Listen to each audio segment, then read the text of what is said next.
Նրանցից մեկը կրկնվող մեղքերն են։ Ես ձեզ կկարդամ մի հատված Հովհաննեսի ավետարանից 8:34 նոր Արարատ թարգմանությամբ։ Հիսուսը նրանց պատասխանեց. Ճշմարիտ, ճշմարիտ եմ ասում ձեզ. ամեն ոք, ով մեղք է գործում, մեղքի ծառա է։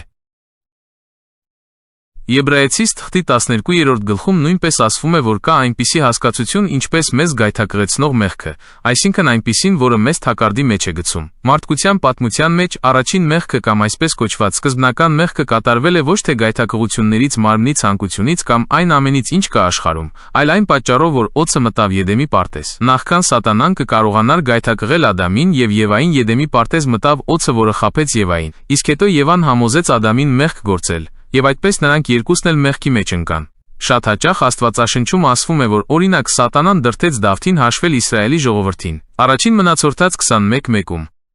Սատանան փորձում էր Պետրոսին մաղել ինչպես ցորենը, երբ նա ուրացավ Հիսուսին Ղուկասի ավետարանի 12:31-ում։ Բացի այդ, Գործք առաքելոց գրքում ասված է. Սատանան մտավ Անանիայի սիրտը, եւ նաեւ Սատանան դրեց Հուդայի սրտում Հիսուսին մատնելու ցանկությունը, եւ հետո մտավ Հուդայի մեջ։ Սատանան գործում է բացառապես մեղքի միջոցով։ Ճիշտ այնպես, ինչպես Աստված ամեն ինչ անում է հավատքով։ Ես անկեղծորեն հավատում եմ, որ մեղքը այն հիմքն է, որի վրա Սատանան կառուցում է իր ծրագրերը։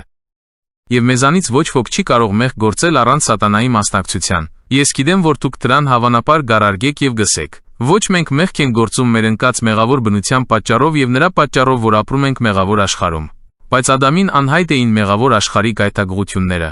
Ադամը նաև չուներ ընկած մեղավոր բնություն, որը կձգտեր չարություն գործել, եւ նա միևնույն է մեղք գործեց Սատանայի ներշնչմամբ։ Շատ հաճախ մշտապես կրկնվող մեղքերի հետևում թաքնված է հոգևոր շղթա, որը մարդուն պահում է խավարի թագավորության կարճ շղթաներով։ Եվ եթե այս շղթան չբادرվի, մարդը այդպես էլ կշարունակի անընդհատ կզղջա, բայց երբեք ազատ չի լինի։